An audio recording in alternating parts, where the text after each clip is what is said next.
Hey everyone, it's Even Bigger Jono! Welcome back to more Super Mario Galaxy!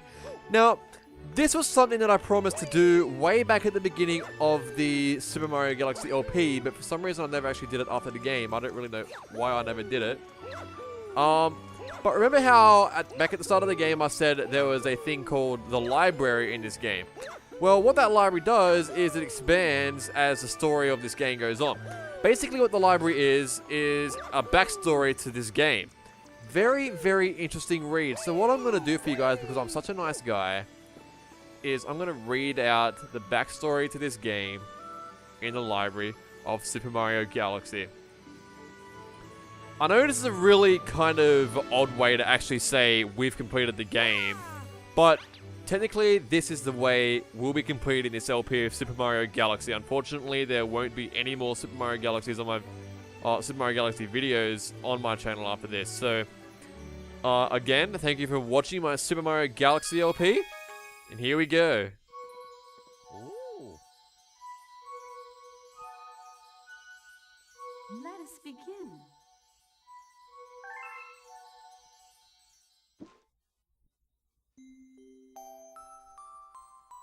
Chapter 1, The Celestial Duo.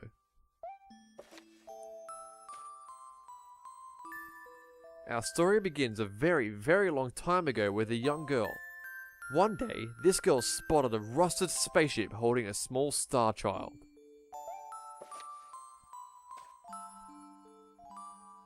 "What's your name?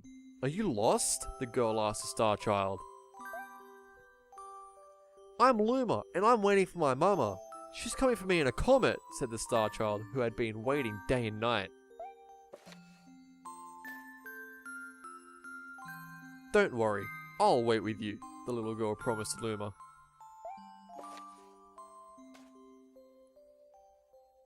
At nightfall, the little girl borrowed her father's telescope and peered into the sky. She looked and looked, but she saw nothing. Hours turned into days and then years, but still the sky revealed nothing. Finally, the little girl sighed and said to Luma, "If we stay here looking much longer, I'll be an old lady soon." But then she had an idea. "Why don't we go out there and find your mother ourselves?" The girl and Luma fixed up the rusty spaceship, and then the two set sail into the starry sky. And this is how the search for the Celestial Mother began. Chapter 2, Starbits. Days passed with no sight of the comet, or even a single planet. Instead, asteroids extended for as far as the eye could see. "If I had known it was going to take this long, I would have packed more jam," said the little girl above the rumble of her belly. Before they left, she had packed all the essentials: telescope, butterfly net, stuffed bunny, bread, milk, jam, and apricot flavored tea. But "I forgot to bring water!" At this, Luma burst into gales of laughter, and the girl began to pout. "As long as I have Starbits, I'll be fine," said Luma. "Want some?" The little girl couldn't stay mad after hearing this. Luma continued to laugh, and the girl couldn't help but join in. "Alright, maybe just a nibble." Leaning far out of the ship, the pair began to collect Starbits with the girl's net. They almost fell out a few times, but they kept on collecting. The Starbits tasted like honey. Chapter 3, The Comets. A beam of light pierced through the ship's window. Thinking it was the morning sun, the girl peered through the window, only to find a turquoise blue comet shimmering at her. The little girl shook the sleeping Luma awake and shouted excitedly, "We have to get that comet!"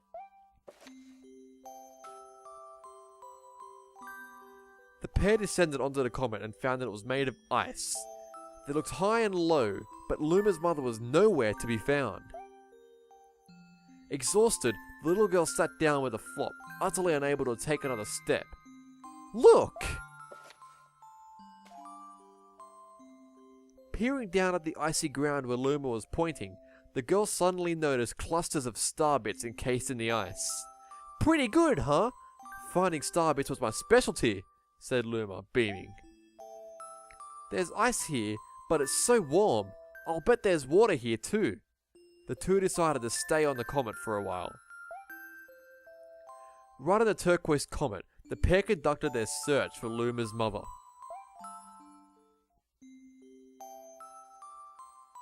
Chapter 4. The Dream. One night, the girl dreamed about her own mother. Where are you going? She asked her mother's retreating back. Without turning, her mother replied, Don't fret, dearest. I'm not going anywhere. I'm always watching over you, like the sun in the day and the moon in the night. A wave of sadness washed over the girl. What about when it rains and I can't see the sun or the moon? Her mother thought for a moment before responding. I will turn into a star in the clouds and wait for your tears to dry. When she awoke, the girl's face was damp with tears. You have star bits in your eyes, said the Luma to the girl. Wiping her face, the girl replied, These are tears, not star bits. I'm crying because I'll never see my mother ever again. At this, Luma began to cry too. Mama, oh mama, wah!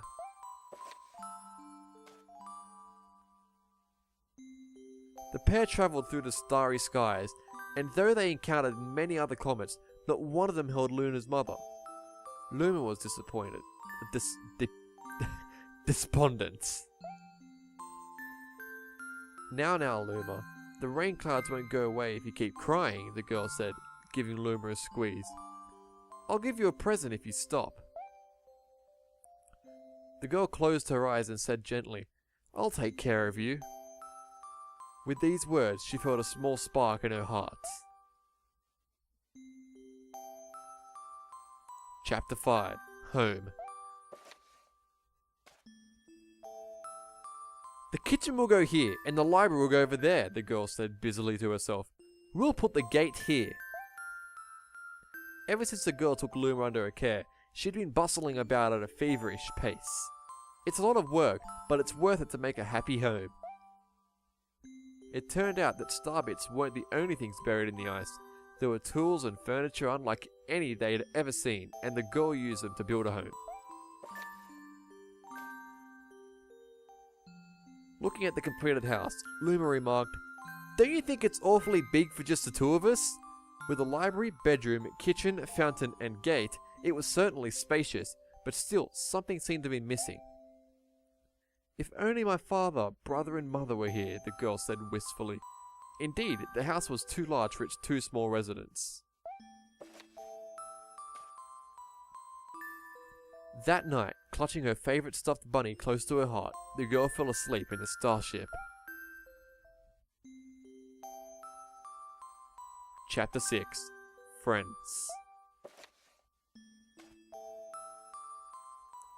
Then one day, while the girl sat sipping tea, a tiny apricot-coloured planet appeared on the horizon. From the planet, another Luma of the same colour emerged. Do you two know each other? The girl asked the two Lumas gleefully.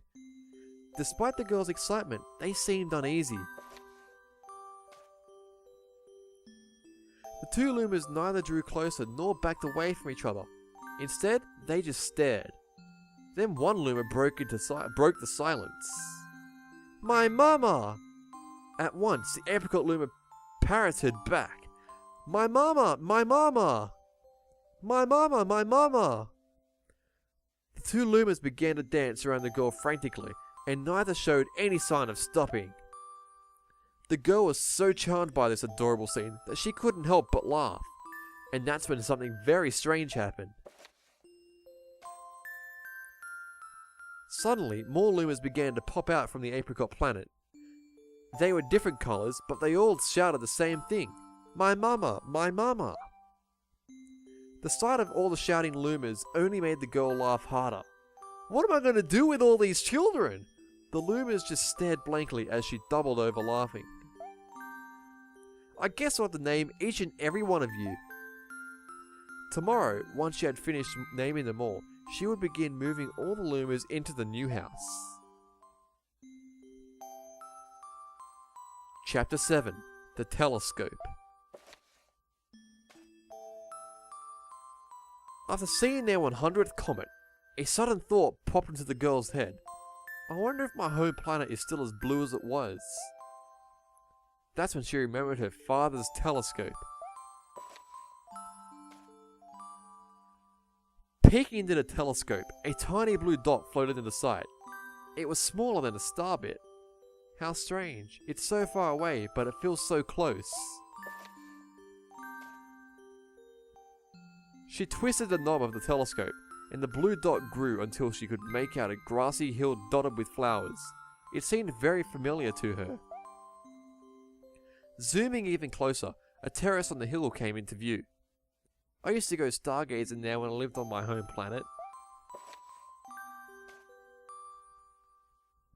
She remembered rubbing the sleep out of her eyes as she followed her father up that hill to look at the stars. She remembered how she and her brother would sled down that hill. She remembered having picnics with her mother on that hill on bright and windy days. And I want to go home. I want to go home right now. The girl burst into tears, and the Lumas didn't know what to do. I want to go home. I want to go back to my house by the hill. I want to see my mother. The girl was shouting now, her face wet with tears. But I know she's not there. I knew all along that she wasn't out there in the sky. Because...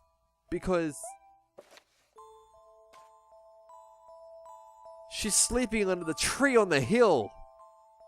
The girl's cries echoed through the stars, and a hush fell over the area. Chapter 8. The Wish. Though usually quite cheery, one day the girl became sad again. Luma drew close and tried to comfort her.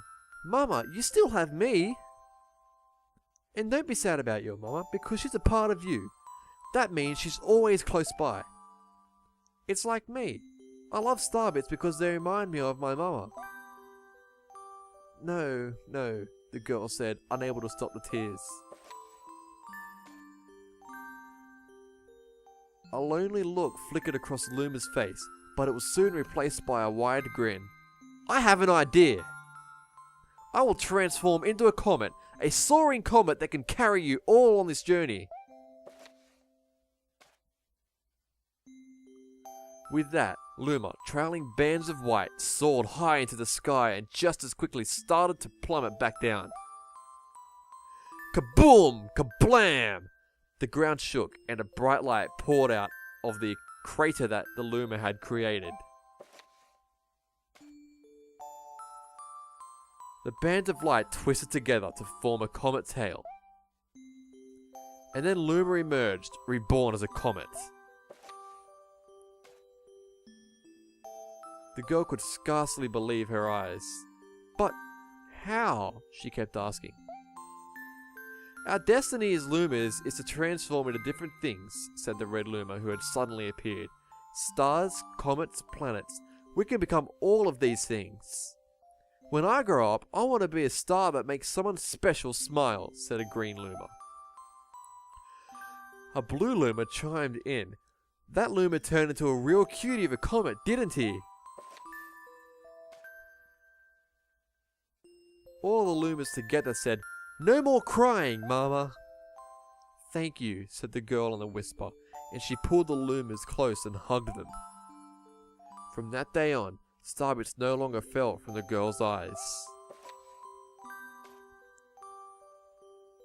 The comet set forth for the girl's home planet, its long tail blazing proudly behind it. Final chapter. Family.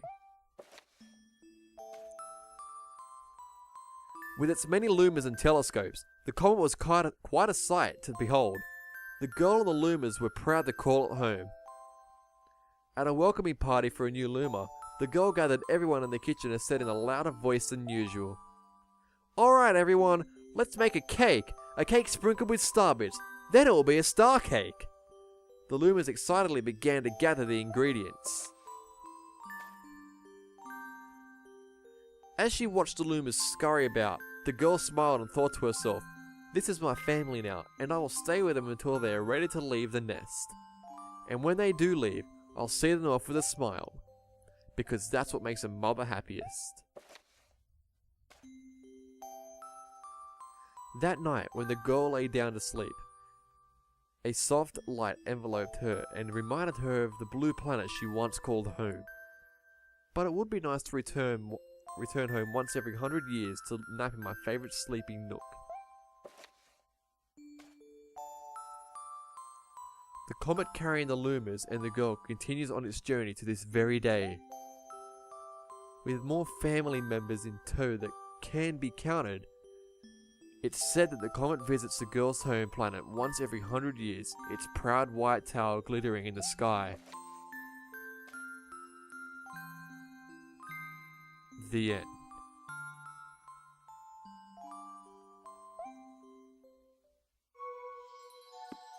That's all.